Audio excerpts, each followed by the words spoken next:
عزیز طلبہ السلام علیکم ورحمۃ اللہ تعالی وبرکاتہ۔ قصیدہ بردہ شریف فصل خامس سے آج کا سبق سماعت کریں۔ بسم اللہ الرحمن الرحیم۔ الفصل الخامس فی یمن دعوتہ صلی اللہ تعالی علیہ وسلم۔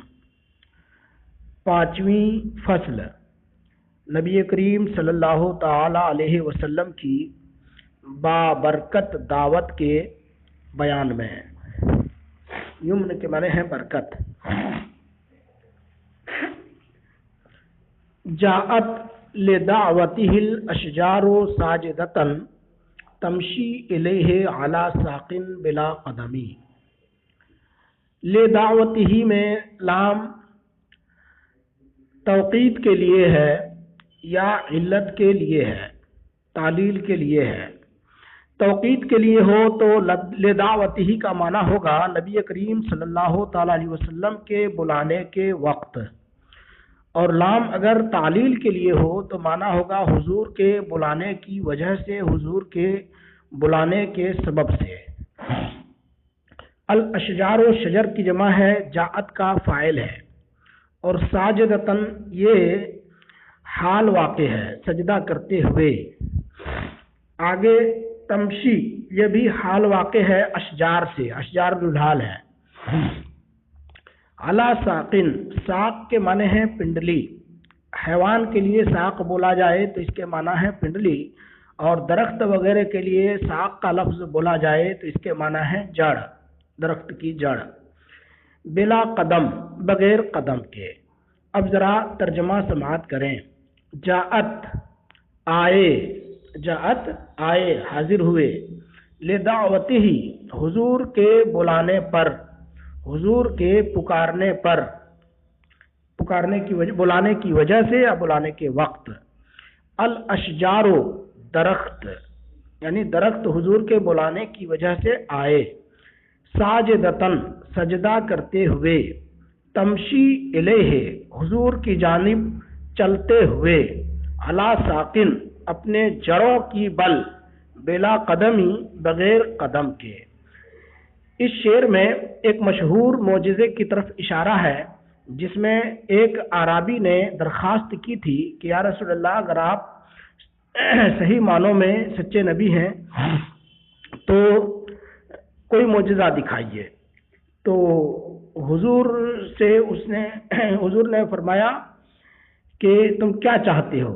کہا کہ آپ اس درخت کو بلائیے، وہ درخت آپ کے پاس حاضر ہو جائے۔ حضور نے اس درخت کو بلایا تو درخت دائیں ڈولا بائیں ڈولا، اپنی جڑوں کو زمین سے اکھاڑا، اور گھسٹتے ہوئے جڑوں کے بل حضور صلی اللہ تعالی علیہ وسلم کی بارگاہ میں آ کر سجدہ ریز ہو گیا۔